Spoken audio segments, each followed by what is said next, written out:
숨을 참기만 하다가 내 마음과 영혼과 정신이 병드는 줄도 모르고 살 때가 참 많아요. 지금까지 내가 살아온 삶이, 지금까지 내가 목회자로 살아왔던 이 삶이 꼭 해야 되는 일이었기 때문에, 아니 난 너무 좋았기 때문에 그 일이, 아니면 나는 너무 절실했기 때문에 우리는 그 일이 힘든 줄도 모르고 아픔도 못 느끼면서 여기까지 왔습니다. 그러다가 어느 날 갑자기 이게 왜 무슨 존지 모르겠는데 숨이 안 쉬어지고 매사가 두렵고 열심히 하던 일이 하기 싫어집니다. 심지어 삶의 의욕까지 잃어서 죽고 싶다, 이런 마음이 들 때도 있습니다. 사람은 누구나 사는 게 너무 숨이 차서 죽고 싶은 마음이 들 때가 있습니다. 한국교회 전설적인 부흥사였던 조용기 목사님도 여의도로 교회를 이전하면서 순복음교회 건축할 때 너무 건축비는 마음대로 조달이 안 되지, 건설사 그냥 채근하지, 그러니까 그 건축하는 종탑 꼭대기에 올라가서 뛰어내리고 죽고 싶다 라는 마음이 들었다는 얘기를 우리 후배들한테도 여러 차례 한 적이 있습니다. 우리 사랑하는 동역자 여러분, 정말 우리가 살면서, 우리 목회하면서 숨 찰 때 이거 어떻게 해야 되냐 이거예요. 정말 숨 찬다, 이럴 때 어떻게 해야 되냐 이거예요.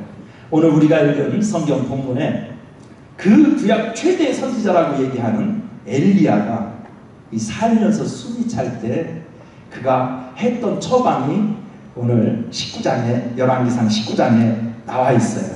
살면서 숨이 찰 때 어떻게 해야 될까? 첫째는 떠나라는 겁니다. 어떻게 하라? 떠나라. 네. 한번 따라해 주세요. 뭐 하라? 떠나라. 팔자 좋은 소리 한다고 얘기할 겁니다. 3절 4절 한번 같이 읽어보실까요? 3절 4절 시작. 그가 이 영편을 보고 일어나 자기의 생명을 위해 도망하여 유다에 속한 브엘세바에 이르러 자기의 사환을 그곳에 머물러 두게 하고, 그 다음에 4절 자기 자신은 어디로 갔대요? 광야로 갔다. 우리 시대적인 배경을 우리가 잘 알잖아요. 기원전 9세기 중엽이죠. 엘리야가 활동하던 그 시대, 북왕국 이스라엘 나라에 정말 그 당시 일반인의 평가, 정치적인 평가는 이 사람 정치 엄청 잘한 사람입니다. 아합 임금 때 북왕국이 굉장히 군사적으로나 외교적으로나는 부강한 사람이었습니다. 그러다 보니까 이 사람이 외교도 잘하고 군사력도 키우고 나라 경제도 잘 살리려고 하려고 하다 보니까 여러 주변 국가들하고 혼인정책을 통해서 평화를 도모하는 그런 정책을 쓰잖아요. 그러면서 왕비로 맞은 게 저 두로와 시돈의 공주였던 바로 이세벨을 맞이한단 말이에요. 근데 왕비로 들어온 이세벨이 자기 몸만 온 게 아니라 자기 종교를 가지고 들어오죠. 바알 숭배 신앙을. 그러면서 아주 적극적으로 여호와 신앙을 철폐하고 북왕국 이스라엘 나라를 국교를 바알 종교로 선포하려는, 그래서 여호와 종교를 퍼뜨리는 선지자들을 잡아 죽이는 데까지 이르는 아주 암흑한, 정말 칠흑 같은 그런 시대에 엘리야가 하나님의 부름을 받지요. 그리고 하나님의 부름을 받아서 여호와 신앙의 위대함을, 그리고 이스라엘 민족의 여호와 신앙 고수를 위해 선택받은 민족이라는 이 사명을 일깨우기 위해서 정말 고군분투합니다. 기도할 때 3년 6개월 비가 안 오는 이런 가뭄으로 대항해보기도 하고요. 그리고 갈멜산에서 그 이방인 선지자 850명과 대결하는 데서 승리도 얻어내기도 합니다. 그렇게 되면 아합 임금이 좀 깨달을 줄 알았어요. 그 정도 하나님의 역사가 일어나면 이 이세벨이라는 사람도 지금 자기가 믿고 있던 신앙에 뭔가 한계가 있다는 것을 성찰할 줄 알았어요. 그런데 그게 아니에요. 오늘 시대적인 배경은 19장 1절에서부터 보니까 아세라 이세벨이 엘리야 선지자가 그런 행동을 한 것을 보고 오히려 더 표독스러워졌어요. 그러면서 아주 공개적으로 선포를 합니다. 내가 엘리야를 죽이지 않으면 나는 사람도 아니다. 반드시 잡아 죽이겠다. 이걸 대외적으로 아주 천명을 해버린 겁니다. 그러니까 엘리야는 이제는 죽은 목숨이에요. 정말 감당하지요.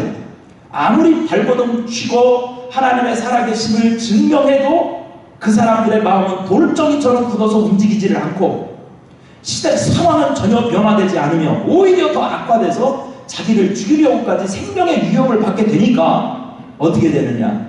이런 상황을 받고 나서 엘리야가 처음 한 행동은 도망간 겁니다. 3절부터 보면 엘리야 선지자는 북왕국 이스라엘 나라에서 활동했던 선지자 아니에요. 그래서 북왕국 이스라엘 나라에서 남왕국 유다로 도망와요. 망명한 거죠. 망명하고 나서 오늘 본문만 보니까 어디까지 도망가냐면 부엘세바까지 도망갔대요. 부엘세바. 그러니까 우리 구약을 읽는 목사님들 보면 우리가 대한민국에 최대의 영토를 얘기할 때 관용적으로 쓰는 게 있어요. 백두에서 한라까지. 성경에서 남북의 제일 긴 길이를 관용적으로 쓰는 표현이 뭘까요? 단에서 부엘세바까지. 이게 백두에서 한라에서 딱 그 개념으로 이스라엘 영토는 꼭 그렇게 나오거든요. 저 북쪽 헤르몬산 있는 그쪽 단에서부터 남쪽 제일 끝에 부엘세바 거기까지 도망간 거예요. 그러니까 북왕국 사람이 남쪽으로 정말 아합의 손이 안 닿는 데까지 도망간 거예요. 근데 도망가서 거기서 끝난 거 아닙니다. 오늘 본문 말씀 4절에 보니까 거기서 사람들을 다 그 자리에 남겨두고 자기 혼자서 어디로 갔다고 그랬냐면 광야로 갔다고 얘기하고 있어요. 광야로 가는 것뿐만 아니라 그 뒤에 보면은요, 이제 하나님이 광야에서 엘리야를 여러모로 보듬고 치유한 다음에 한 가지 더 지시를 합니다. 너 여기 있지 말고 호렙산까지 가. 호렙산. 그래가지고 40주야를 쉬지 않고 호렙산까지 갑니다. 그러니까 이 엘리야 선지자가 하나님의 사명을 보고 숨 막히는 지경이 있었을 때 더 이상 숨 쉴 수 없는 지경이에요. 죽어요 지금. 숨이 멈추면 죽는 거 하잖아요. 그래서 이 죽음의 연박해 있는 이 상황을 만났을 때 첫 번째 한 것은 북왕국 이스라엘에서 남왕국으로 도망가고 부엘세바까지 또 도망가고 부엘세바에서 광야로 도망치고 광야에서 호렙산까지. 그래서 호렙산까지 가게 된 건 하나님의 지시에 의해서 걸로 가게 된 것으로 나와 있어요. 자, 그렇다면 지금 오늘 본문에서 엘리야가 떠났던 광야의 의미가 뭐냐는 겁니다. 구약 이스라엘 백성들에게 있어서 광야는 특별한 의미를 지닌 곳입니다. 거기는 이스라엘 백성들 하면 광야 그러면 황무지 뭐 이런 식으로 해석을 안 해요. 그네들은 종교적인 의미가 들어있는 말이 광야입니다. 광야 그러면 언제나 그대로 출애굽 시대를 생각하는 겁니다. 광야 40년에 그 피나는 치열한 역사를 경험하면서 이스라엘 민족의 역사가 탄생됐기 때문에 광야 그러면 이스라엘 민족에게서는 특별한 의미를 지닌 것이에요. 바로 출애굽하던 그 광야 40년을 얘기하는 거예요. 그 광야 40년을 어떻게 견디냐는 겁니다. 그것은 아무리 보아도 앞을 보고 옆을 보고 뒤를 보고 아무리 사방을 둘러봐도 도울 자가 없는 곳이 광야입니다. 오로지 하나님의 그늘 아래서 그분의 인도함을 받았던 자리가 광야예요. 왜 광야로 갔냐는 거예요. 그러니까 여기서 그런 숨이 찼을 때 광야로 도망가라는 말은 그것은 이스라엘 민족에게는 해석이 그렇게 되는 겁니다. 아무도 다 잡을 수 없는 곳으로 도망간다라는 이런 피신적인 의미보다는 하나님만 만날 수 있는 곳, 광야입니다. 하나님만 의지해야 사는 곳, 거기가 광야입니다. 그거로 가라는 거예요. 호렙산은 어떤 데가 보라고요? 호렙산은 이스라엘 백성들 하면 시내산 딱 머리에 떠오르는 거 있어요. 출애굽기 19장, 20장에서부터 이스라엘 백성들이 호렙산 밑에 와가지고 진치잖아요. 거기에서 모세가 호렙산에 올라갑니다. 그리고 40주야를 하나님과 대면하면서 십계명을 받아요. 그러니까 호렙산은 하나님과 불철주야 동행하고 호흡하고 교제하면서 하나님의 말씀을 받았던 곳이라는 거예요. 자, 그렇기 때문에 엘리야가 숨 막히는 지경을 만났을 때 떠났던 광야하고 호렙산이라는 것이 오늘날 우리들에게 어떤 의미를 주냐는 겁니다. 우리 목회자들도 숨 막히는 상황을 여러 번 만날 수 있어요. 그럴 때 여러분 엘리야를 생각하면서 여러분들도 광야로 떠나고 호렙산으로 떠날 수 있어야 한다는 겁니다. 왜요? 거기에 가야 하나님 만나요. 광야 가야 하나님 만나요. 광야 안 간다면 의지할 게 너무 많아요. 사람들 재밌게 하는 게 얼마나 많은지 몰라요. 아니 사회학자들이 그러잖아요. 여러분 이 개인 GFP가 말이죠. 3만 불이 넘으면 사회적으로 그런 데는 종교를 대체할 대체물이 너무 많아. 그러니까 옛날에는 우리가 못할 때는요, 우리 심령의 안정을 받으려면 교회밖에 갈 데가 없었어요. 그러니까 여러분 뭐 50년 한국전쟁 거치면서 60년, 70년 이 경제 개발을 할 때 얼마나 우리 힘들었어요? 가난했어요? 우리보다 어린 세대들 다 보릿고개 걷었잖아요. 그때는 가난했기 때문에 교회 가야 기뻐요. 교회 가서 마음이라도 눈물 흘리며 쏟아놔야 그래야 내 영혼의 치유를 받아요. 근데 3만 불 이상 되면은요, 종교기관이 했던 종교 대체물이 너무 많아. 교회 안 가도 여러분 얼마든지 1년 12달 재밌게 지날 게 너무 많네? 그런 시대가 온다는 겁니다. 이런 시대에 우리는 목회를 해야 되는 거예요. 그러니까 여러분 새로운 시대, 우리가 경험해보지 못한 그런 사회 구조 속에서 목회해야 된다는 게 이게 사람 숨막히게 하는 거란 말이에요. 옛날에는 여러분 열심히 기도만 하면 됐잖아요. 오늘 새벽기도 이영태 목사님 말씀해 주셨지만 정말 산에 가서 나무뿌리 붙들고 승부를 해도 될 때가 있었어요. 근데 그렇게 해도 안 돼. 지금은 그거 아니고 사람들 기도 안 해도 재밌는 게 너무 많다는데, 그래서 세상으로 헤매는 이 시대에 어떻게 우리가 하냐는 거예요. 엘리야가 이럴 때 정답을 우리에게 가르쳐주고 있어요. 이렇게 목회자가 하나님 사명 받들고 숨 막힐 때 광야 가고 그리고 호렙산으로 가야 된다는 거예요. 거기 가서 진짜 하나님을 만나야, 그래야 숨 막히는 게 트인다는 겁니다. 여러분 우리가 평생 지금 우리 정경으로 편집되어 있는 이 성경 66권 중에 하나님을 소개하는 책, 제일 먼저 소개하는 책이 창세기지요. 창세기에서 하나님을 뭐라고 소개하나 봅니다. 1장, 2장, 3장까지 다 무슨 기사예요? 창조 기사예요. 그 창조 기사를 통해서 하나님은 어떤 하나님이냐를 설명하고 있어요. 그러니까 성경에서, 우리가 보고 있는 성경에서 제일 먼저 하나님은 이런 하나님이야. 창조 하나님이래네. 근데 그 창조 하나님이 어떤 하나님이냐? 2장으로 가면 좀 더 자세하게 설명을 해놨습니다. 첫째 날, 둘째 날 다 창조하고 나서 여섯째 날 모든 동물 창조하고 마지막에 창조한 게 있어요. 뭘까요? 사람 창조하죠. 인간 창조. 그렇죠? 그리고 2장에 넘어가 보니까 인간을 창조하시고 2장 7절에 하나님이 하시는 행동이 나와 있어요. 하나님이 사람을 흙으로 지으시고 그 코에 뭐를 했대요? 생기를 불어 넣으시니 생명이 됐다고 그러잖아요. 여기서 보면 하나님은 뭐 하시는 하나님? 성경에서 최초로 하나님이 하시는 일이 나와 있어요. 하나님은 생기를 불어넣는 하나님이래요. 근데 그 생기가 우리 다 목회자들이니까 알잖아요. 원래 그 원어의 의미는 호흡, 숨 이런 뜻이 되잖아요. 그러니까 하나님은 최초로 인간에게 한 일을 인공호흡 시킨 거예요. 어? 사람이 숨밖에 아직 숨통이 안 띄어 있었어. 배가 안 띄어. 숨통이 안 띄어 있으니까 하나님이 그 코를 붙들고 딱 인공호흡 하는 거 똑같은 장면이 이게. 여러분 물에 빠진 사람도 호흡하지 못할 때 여러분 응급구조할 때 어떻게 해요? 이 주둥이 박치기 해가지고 후쑥 불어넣어야 이게 호흡이 되잖아요. 그러니까 하나님이 그렇게 하는 거예요. 하나님이 최초로 이 세상에서 하신 일은 숨 막힌 인간의 숨통을 틔워주는 일을 한 거예요. 그래서 엘리야가 광야로 간 거예요. 왜요? 진짜 인간의 영혼의 숨통까지 뛰게 하는 분은 하나님 만나야 되는 거예요.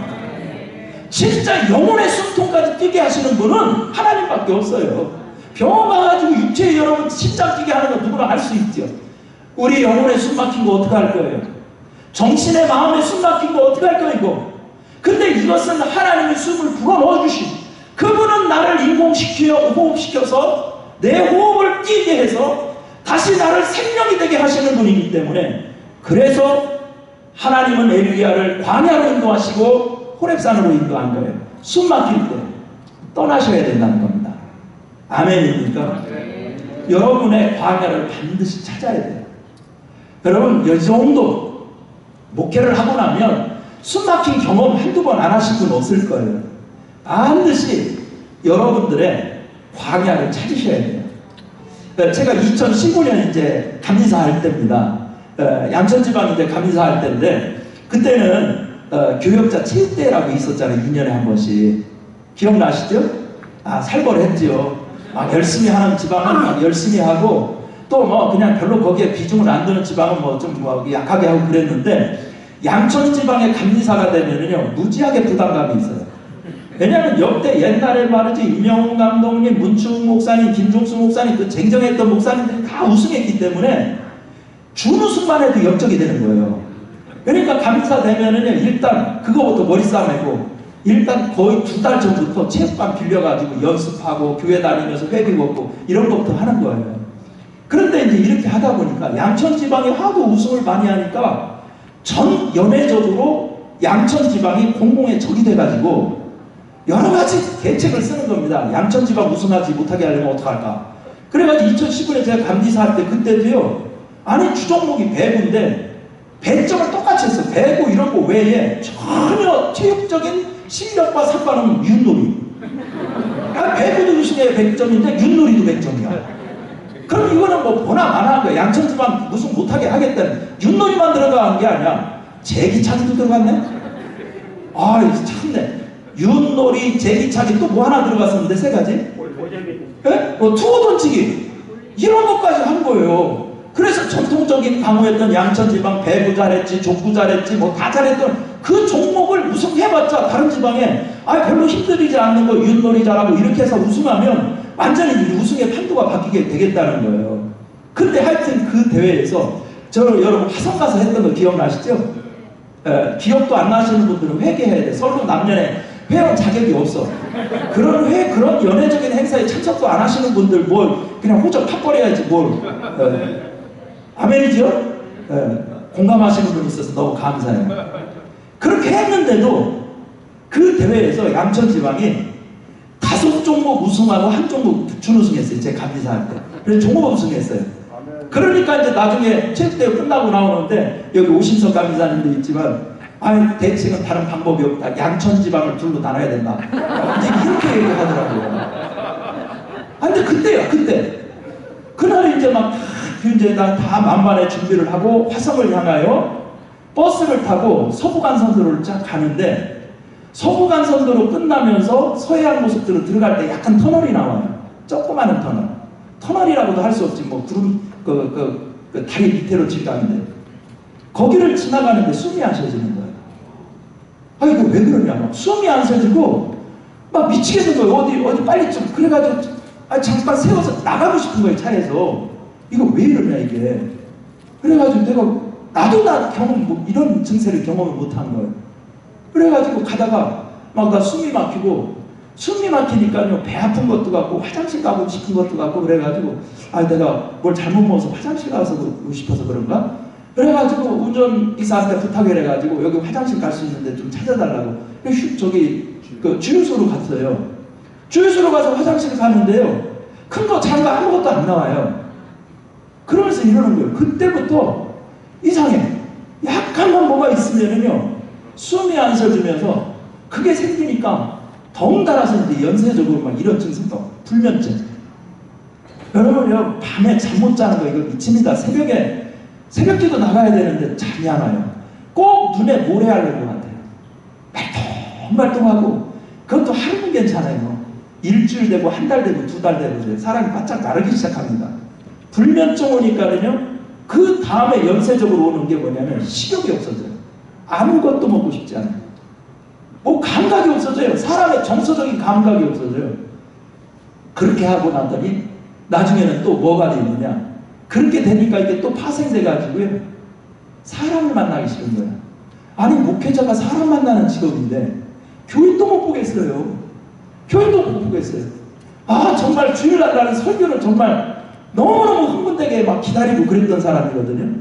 주일날이 막 정말 다가오면은요 숨이 막힐 것 같아요. 어떻게 감당했을지 막 이래가지고 너무너무 그래가지고 이제 우리 교회 이제 의사들 집사가 중에 있었기 때문에 집사가 저한테 그러는 거예요. 목사님 자기가 보니까 이거 전형적인 지금 공황장애나 우울증 증세가 겹쳐서 온 것 같은데 자기가 근무하는 대학병원에 자기가 잘하는 정신과 전문의를 자기가 소개시켜 줄 테니까 가라.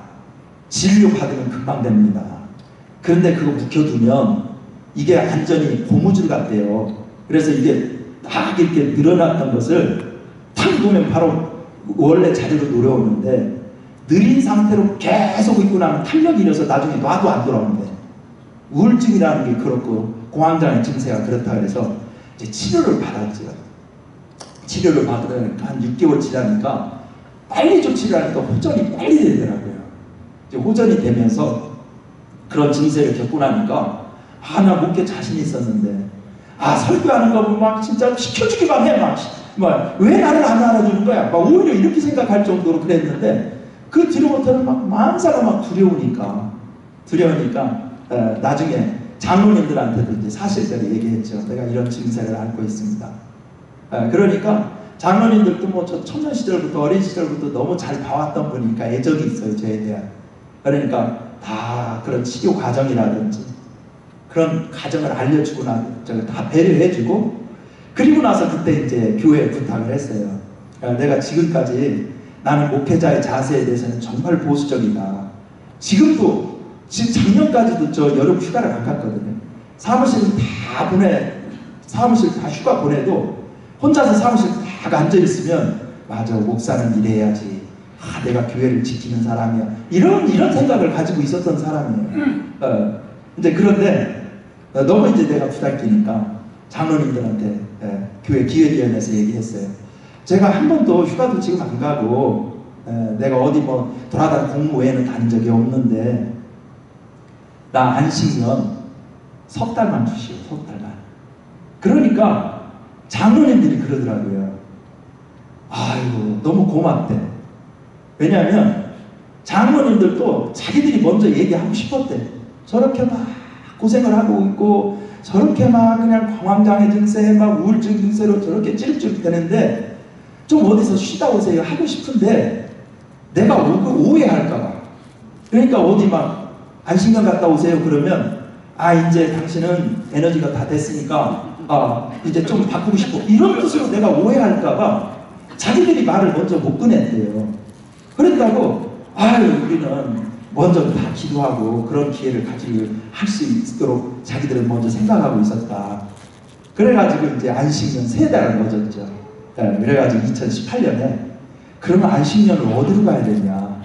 그러니까 뭐 주변의 사람들 다 물어보니까 우리 서울남녀회에서도 안식년을 정상적으로 다녀온 분이 몇 분이 없어요.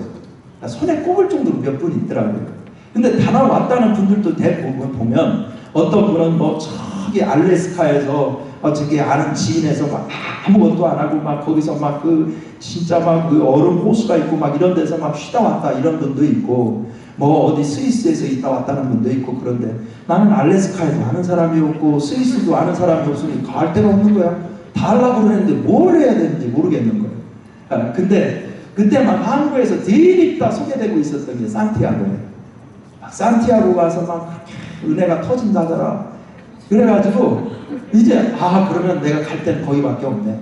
그래가지고 준비를 한 거예요. 그래가지고 한 2달 동안 매일 막 배낭도 똑같은 무게로 메고 저희 기도원에 이제 은생골에 제가 기도원 장관 조그마한 거 하나 장만해놓은 거 있는데 그 산길이 막 한 20km 정도 되는 데 있어요. 그 길을 산티아고 걷는 것처럼 똑같이 막 한 2달 연습하고 거기 갔는데 속았지 않아요. 제가 산티아고 가면 다 은혜 받는다고 해서 그런 줄 알고 갔거든요. 죽는 줄 알았어요. 매일 여러분 한 7시간, 8시간 걸어보세요. 평균 24km는 걸어야 되는데 24km를 거는데 저 혼자 걷는 게 아니라 아내를 데리고 간대 멍청하게도. 근데 아내의 걸음이 무지하게 느려요. 거의 거북이하고 경주하면 삐까삐까 할 정도로 느려요. 그러니까 걸음이 느리니까 이게 하루에 막 7, 8시간 매일 걷는다고 생각해 보세요. 그러면은 아침에 딱 눈을 뜨면은요 막 아득해요. 다리는 퉁퉁 붓고 막 이제 물집도 생기고 오늘 또 7, 8시간 또 어떻게 걷냐 이거 배낭 메고 이거 생각하면 막 너무 힘든 거예요. 3일 지나면서요 갈 생각만 하는 거예요. 다시 한국으로 갈 생각만 하는데 뭐가 문제냐면 교인들한테 다 강구하고 산티아고 은혜 받고 오겠다고 해놓고 갔는데 3일 만에 실패하고 들어왔다면 이거 안 하니만 못하다 이게 무슨 개체크냐 이거. 그러니까 가고는 싶은데 가지도 못하겠고 그러니까 어거지로 걷는 거예요. 다음날 일어나서 또 하고 다음날 또 일어나고 한 열흘 지나니까 이게 조금 몸이 뱄나 봐. 열흘 지나니까 조금 가고 싶은 생각이 없어지더라고요. 보름 지나니까요 이래서 여기 와서 산티아고 걸으면서 순례라는 것을 체험하고 그리고 뭐가 열린다는 것을 얘기하나 보다. 그게 이해되더라고요.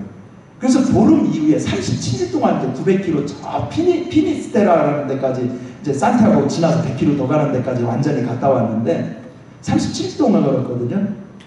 그런데 끝날 때는요, 하여튼 엉엉 울었어요. 그 영상도 제가 만들어 놓은 것도 있는데요, 눈물밖에 안 나옵니다. 그래서 회복이 되더라고요. 그래가지고 그때 제가 2015년부터 정말 거기서 잘 회복하지 못했으면 목회 생명 어떻게 유지할 수 있겠어요? 사람의 양심이 있지, 교인 앞에서 늘 찔찔대면서 어떻게 목회 계속하게 하겠다고 하겠어요? 근데 거기 가서 정말 놀라운 체험을 많이 했어요. 이제 보름 지난 다음부터. 그래서 제가 살았어요. 그것은 저의 목회 경험에서 정말 숨이 막힐 때, 정말 물리적으로 숨이 막혔어요. 숨이 안 쉬어진다니까요. 그럴 때 엘리야처럼 떠나서 진짜 하나님 만날 수 있는 장소, 하나님만 생각할 수 있는 장소, 그런 데 찾아가야 돼요. 너무 알래스카 이런 데 보면 하나님 만날 생각이 들겠어요. 경치가 너무 좋은데? 그런 것만 감상하느라고 정신이 다 글로 뺏기지. 자, 그래서 여러분들도요, 용기를 나셔가지고 떠나셨으면 좋겠어요. 어떤 분은 뭐 금식 기도도 할 수 있을 거고요. 다 그건 여러분들의 광야고 여러분들의 호렙산이라고 얘기할 수 있어요. 그거를 반드시 가지십사. 두 번째는 뭐냐? 그것은 숨이 찰 때 엘리야가 한 것은 들으라. 한번 따라해보세요. 첫 번째, 떠나라. 두 번째, 들으라. 자, 5절에서부터 7절 한번 읽어보실까요? 5절에서부터 7절 시작. 요셉나무 아래 누워 자더니 천사가 그를 얻어안아 그의 이르되 일어나 먹으라 하는지라. 이거는 이제 잘 엘리야를 보듬어 주신 말씀이고요. 뒤에 이제 쭉 넘어가 가지고요. 자, 한번 12절 말씀 읽어보겠습니다. 12절 시작. 또 지진 후에 불이 있으나 불 가운데에도 여호와께서 계시지 아니하더니 불 위에 세미한 소리가 있느니라. 이것은 이제 광야에서 엘리야를 치유시킨 다음에 하나님이 지시한 사람입니다. 엘리야야, 너 호렙산으로 죽으라고 가. 그러니까 40주야를 갔어요. 먼 거리죠. 근데 40주야를 가가지고 호렙산 굴 앞에서 여호와 앞에 서래. 그러니까 그건 다 하나님의 지시에 의해서 한 거예요. 섰어요. 쓰고 나니까 이상한 기적이 일어나기 시작하는 거죠. 첫째 지경이에요. 첫 번째 일어날 게 강한 바람, 막 산을 다 뒤 흔들고 말이죠. 뻐갤 것 같은 강한 바람이 스치고 지나가요. 근데 거기 놀라운 거 11절 12절 말씀을 보니까 강한 바람 가운데도 여호와께서 계시지 않았대요. 그 다음에 일어난 현상이 지진이에요. 무섭죠. 여러분, 지진 이거 엄청난 거죠. 사람이 어떻게 해볼 수 없는 이런 무력함을 느끼는 현상이 지진 아니에요? 근데 산이 진동하는 지진이 있은 다음에도 하나님이 거기 계시지 않았대요. 그 다음에 불이 쏟아지는 거예요. 여러분, 올, 여름, 봄 가물어가지고 여러분 물진 지역 이런 데 불 났을 때 보세요. 얼마나 무섭습니까? 이렇게 지금 발전한 나라인데 그런 자연 산불 앞에서도 꼼짝 못하는 게 우리 사람들이더라고요. 무섭습니다. 대단한 거예요. 근데 거기도 하나님이 계시지 않았대요. 자, 바람, 강한 바람, 지진, 그 다음에 불. 그리고 나서 그 뒤에 그 불 후에 세미한 음성이 엘리야한테 들렸다. 이렇게 얘기하고 있어요. 이게 뭔 얘기일까? 지금 엘리야는요, 그 광야, 부엘세바 광야에서 하나님한테 나 자살할 거예요. 차라리 내 생명을 거둬주세요. 이렇게 얘기했다고요. 그러니까 자살 충동이 느낄 만큼 그의 목회 현장에서 하나님 사명 감당하다 탈진한 사람이에요. 죽으려고 했던 사람이에요. 진짜 자살하려고 했던 사람이에요. 그런데 그 자살하려고 하는 엘리야를 하나님께서 호렙산까지 보내주시고 호렙산에서 강한 바람도 보여주시고 지진도 보여주시고 불도 보여주시던데 그런 것을 통해서는 하나님이 역사를 안 하셔요. 그 후에 세미한 음성을 들려주셨대요. 세미한 음성이 의미하는 게 뭘까요? 저도 목회하다 보니까는요, 교인들의 기대가 그래요. 장로님들도 막 가끔 저한테 그런 얘기 할 때 있어요. 야, 우리 목사님도 막 진짜 사도행전에 나오는 막 베드로처럼 그냥 기도하면 막 그림자라도 덮이면 그냥 귀신이 떠나가고 그냥 병이 나면 목동께 막 엄청 궁금할 텐데 그런 얘기하면 아멘이 안 나오고 막 욕이 나오더라고. 어떡하라는 거야. 아니, 베드로가 하셔요. 여러분, 역사상 한 명이면 됐지 베드로 2명 있을 필요가 있어요? 근데 그런 얘기하면 얼마나 힘든지 몰라요. 그러니까 우리는요, 교인들도 그렇게 기도하고 하나님 하나님의 일을 한다는 목회자들도 사역을 다 그렇게 생각합니다. 한 방 터지기만 하면 나한테 하나님의 한 방 바람을, 강한 바람의 역사를 나한테 주기만 하면 내가 이제 한 방 끝나는 거야. 한 방 목회 한 번 나도 남들이 알아볼 만큼 다 우리 교회 세미나 오면서 말이야, 교인만 몇천 명이 들어갈 수 있는 예배당 짓고 한 방이면 오는 거야. 나도 이렇게 우리도 생각하면서 목회할 때 많아요. 지진 역사 일어난다 이거. 우리도 지진 기대하면서 목회하고 성도들도 우리한테 그렇게 기대할 때 많아요. 불의 역사. 우리 찬양도 불을 내려주소서. 막 이 찬양 얼마나 하냐고. 나도 불 한 번 오기만 해봐. 그러면 엘리야처럼 저 갈멜산 상상의 역사가 한국교회에서 한번 일으키는 거야. 나 무시하지 마. 나 그래도 한 번 불 내릴 수 있는 사람이야? 막 이러면서 우리가 막 외국각 사람들과 비교하면서 이럴 때가 얼마나 많이 있어요. 근데 이 엘리야에게 보여준 이런 현상, 기적, 초자연적인 현상 위에 세미한 음성이라는 것은 하나님의 역사하시는 방법, 일하시는 방식을 얘기하는 겁니다. 여러분, 현대 목회하면서 너무 불불하면 안 된다는 거예요. 하나님이 우리를 통해서 역사하고 싶은 것은 세미한 음성을 통해서 하고 싶어 한다는 겁니다. 그러니까 지금 내가 목동교회를 목회하고 있다면, 목동교회 내가 어느 날 목회하다가 새벽 기도하다가 어느 날 느닷없이 막 오순절 성령 강림권처럼 막 바람처럼 역사하고 불에 혀같이 갈라지는 거 위에 막 최은규 목사 위에 막 크게 내리더니 그 뒤부터 그냥 진짜 설교 중에도 막 한번 째려보기만 해도 막 쓰러지고 그냥 손만 딱 흔들어도 막 뒤로 벌렁벌렁 넘어지고, 이런 거 기대하면 안 된다는 겁니다. 그렇게 참다운 하나님의 복음을 외면한 채 우리 신비적인 요행을 바라는 그것 때문에 우리가 지쳐가는 거예요. 근데 우리 주님은 세미한 음성은 어디예요? 그런 거 아니에요. 성도들 한 명 신방할 때 남편하고 싸운 얘기, 사업 무너져가는 얘기, 여러분 그런 거 하나 야곱야곱 진짜 티끌 같은 거 갖고 그렇게 갖고 하나님의 사명을 완수하면서 우리의 사명을 완수해 가는 거라는 겁니다. 세미한 음성. 아멘입니까? 여러분, 우리가 숨이 막힐 때 하나님 음성 들어야 숨이 트입니다. 우리 목사들의 병은요, 왜 생기겠어요? 왜 숨이 막히겠어요? 목회하면서. 우리들의 병은 뭐냐면 말이 많아서 그래요. 우리가 직업이 말하는 직업이네? 그러니까 말은 안 듣고 퍼내기만 하는 거예요. 말만 하는 거예요. 그러니까 여러분 들어가는 게 없이 퍼내기만 하니까 탈진 안 하겠어요? 숨이 막히죠. 그는 여러분 생리현상도 그렇고 자연의 물리법칙으로도 그래. 들어가는 게 없는데 어떻게 퍼내기만 하냐고.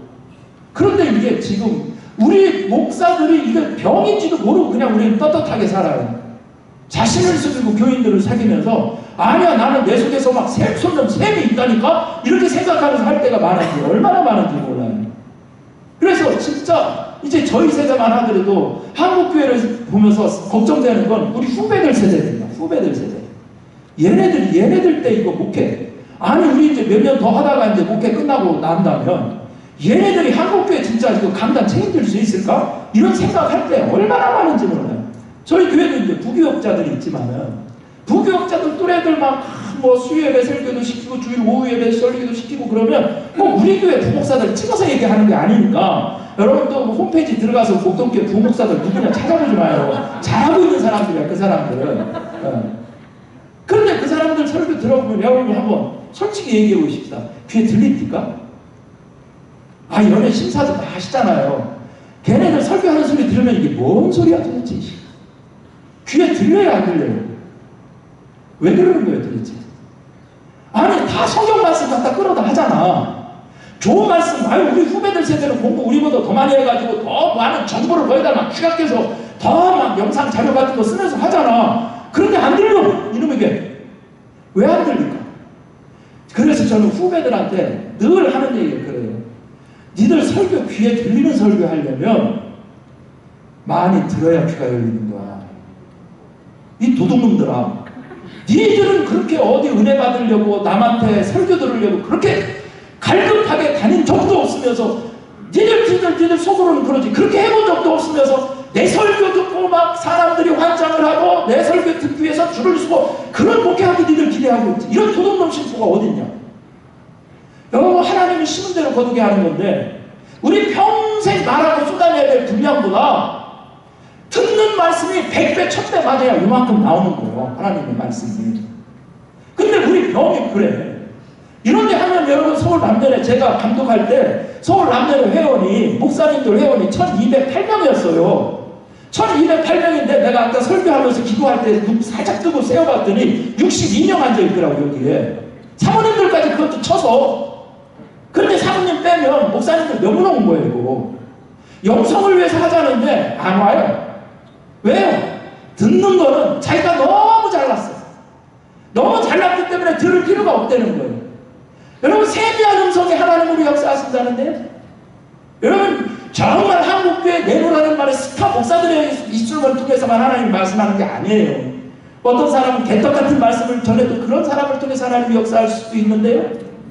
왜 찰떡 같은 말씀만 찾아서 그렇게 해내냔 말이에요. 우리 안 들으려고 그러는 거야. 안 들으려고. 그래서 여러분 지금도 한번 생각해 보세요. 엘리야 영성이 깊은 사람이잖아요. 그냥 아합 임금 앞에서도 막 목숨 내대면서 말이죠. 내지르는 사람이잖아요. 근데 그렇게 내지르기만 했지 하나님의 세미한 음성을 가슴에 간직하는 걸 공급이 지금 차단됐다는 걸 모르는 거예요. 그래서 듣게 하려는 거예요. 그러니까 여러분 숨이 찰 때 정말 하나님 듣는 말씀 듣는 연습 많이 해야 돼요. 아까 2015년에 그랬대도 그러잖아요. 근데 이제 2018년도는요 막 진짜 이상하더라고. 그런 증세가 막 이게 막 주기적으로 막 이제 이게 막 오기도 시작하고 그러는데, 어떤 일이냐면 주일날 설교하는데, 일부 예배 설교하는데요, 여기가 막 터지게 아픈 거예요. 그래가지고 또 막 그러니까 또 의사, 그때 우리 교회 그 집사 의사가 막 그 예배 그런 거 보고 이거 큰일 난다고, 이거 심근경색의 증세하고 너무 똑같다. 근데 심근경색은 그건 아예 소리 못하고 그냥 한 번에 쓰러지면 그냥 죽는 거라고. 그러니까 아니야 인마, 내가 지금 일부 예배 중인데 어떻게 하지? 2부 예배 설교하고 다 하고 가야지. 아니 병원은 응급실 가기는 가도 그때 갈게 그랬더니 안 된대. 그래가지고 이제 가가지고 병원에 가가지고 응급실 가면은요, 가슴 심장 아파서 왔다는 사람은요 제일 1순위로 해줘요. 암만 등록만 해도 제일 응급한 걸로 칩니다. 제일 1순위로 막 다 처리해줍니다. 그래가지고 막 MRI 전신 찍고 막 전신에 조영제 넣고 막 이렇게 해가지고 심장에 혈관 어디 막혔는가 이거 막 검사하는 거예요. 이제 검사하니까 깨끗하대. 그래서 그때 거기 가가지고 배운 게 그거예요. 이거 그걸 뭐냐면 그걸 뭐라고 그러죠? 심장 혈관 막히는 병을 무슨 병이라고 그러죠? 네? 아니 심근경색이고 아직 그거를 협심증이라고 해요. 그거예요. 그런데 혈관에 이런 기름때가 껴가지고 혈관이 좁아지는 걸 일반 협심증이라고 그러더라고요. 근데 이것만인 줄 아세요? 내가 있는 게 뭐냐면 이형성 협심증이라고 그러더라고요. 의사 진단. 이형성 협심증은 뭐냐면 혈관이 기름으로 막히지는 않았어. 근데 약물이나 스트레스 이런 요인 때문에 일시적으로 좁아지는 거예요. 그래서 똑같이 협심증 같은 증세가 나타나는 거예요. 그래서 똑같이 숨 안 쉬어지고 막 죽게 생기는 거예요. 그래가지고 그걸 밀 때마다 이제 혀 밑에다 비상약 뿌리는 거 있거든요. 그거 뿌리고 안정을 취하라고 하고, 처방이 뭐냐면 약도 다 바꿨는데 혈압약 먹거든요. 혈압약이 나하고 안 맞아서 이게 주기적으로 이렇게 혈관이 좁아지는 스트레스가 올 수 있으니까 전부 혈압약 5가지 싹 다 바꿨어요. 그래가지고 이제 이렇게 했었던 적이 있거든요. 근데 이제 그때 이상하게 막 무서운 거예요. 그래가지고 강단에 올라가도 무섭고, 그래가지고 이제 새벽 기도 때 여기 앉아가지고 무릎 꿇고 기도하는데 하나님한테 막 그런 하소연을 했어요. 하나님, 2018년이니까 몇 년 되지도 않았잖아요. 하나님, 난 다 무서워요. 진짜 막 제가 남한테 이렇게 막 싸움에서 지는 사람이 아닌데 굉장히 저를 온순하게 보는 사람이 있는데 저를 몰라서 하는 사람이에요. 제 본색을 알면 정을 뺄 정도로 제가 무서운 사람인데, 그런데 그런 게 막 사람이 무섭더라고요. 사람이 무서운데, 그래가지고 기도 때 그랬어요. 하나님, 나 무서워요. 장로들도 무섭고요. 권사들도 내가 초등학교 때부터 가르쳤던 권사들 우리 교회 다 권사 됐다고 막 산대질하고 대들고 나 다 무서워요. 정말 목사님들 만나기도 무섭고요. 어떤 목사한테 무슨 마음을 내가 털어놓고 해야 될지 무서워요. 목사도 무섭고 장로도 무섭고 교인도 무섭고 무서워요. 그걸 하소연을 했네. 새벽기도 무릎 꿇고. 근데 진짜 음성이 들리는 거예요. 야, 최 목사야, 너 그렇게 무서운 사람이 많은데 나는 안 무섭냐? 그러시더라고요. 나는 안 무섭냐? 근데 그 대답에요, 제가 이렇게 대답했어요. 하나님은 안 무서워요. 왜냐하면 하나님은 저를 사랑하시는 줄 알기 때문에요. 이렇게 대답을 했네. 그러니까 하나님이 거기에 답이 있다고 그러시더라고요. 여러분, 그 음성 듣고 나서 마음에 스트레스, 두려움증이 사라졌어요. 그러니까 이게 효과가, 우리 목사들은 숨 막힐 때 하나님 말씀 조그만 한마디도 아니에요. 그냥 뭐 긴 문장도 아니잖아요. 찰나적인 조그만 말이라도 음성을 듣는 경험을 해야 이 숨이 트입니다. 아멘입니까? 자, 그래서 오늘 하고 싶은 얘기가 많은데 더 오래 하면 욕먹으니까 오늘요, 제가 이제 감독할 때도 우리 연예 무슨 행사할 때 산티아고 간 영상을 이렇게 몇 번 틀어드린 거 있어요. 여기서 아마 거의 절반 이상은 그 영상을 보셨을 거예요. 그런데 제가 숨이 찰 때 목회자로서 바보같이 아유 믿음도 없는지 저런 얘기할 그런 경험이 있었어요. 근데 그런 경험이 있었을 때 이러이러한 하나님의 인도를 하면서 광야 같은 산티아고 걸으면서 또 치유를 받고 또 이렇게 다시 한번 마지막 목회 후반전 신나게 하고 있다는 것을 간증 삼아서 영상 여러분 한번 봤으면 좋겠어요. 이 영상 보고 그리고 나서 성령에 임하셔서 우리 한번 다 같이 그냥 박수 딱 치면서 하고, 하나님, 우리 하나님의 음성 들려주셔서 이 좋은 곳에 왔는데 여기가 광야가 되고 여기가 바로 호렙산이 되게 해주셔서 한 음성만 좀 들려주세요. 그래서 내 영혼의 숨막힘이 확 뛰어가지고 다시 주님의 일 멋지게 해낼 수 있게 도와주세요. 이렇게 한번 부르짖고 갔으면 좋겠어요. 한번 영상 좀 보여주시겠어요? 앞에 이제 조명을 꺼야 잘 보일 겁니다. 깊이 높은 주님의 낮이 성소로 들어갑니다. 세상이 즐겁고서 주보좌 앞에 엎드리리. 내 주를 향한 사랑과 그 신뢰가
존경하는 목사님들, 사모님들, 우리 참 소중한 이 부부단에서 이런 생명의 잔치 열었는데 여기 1박 2일 왔다가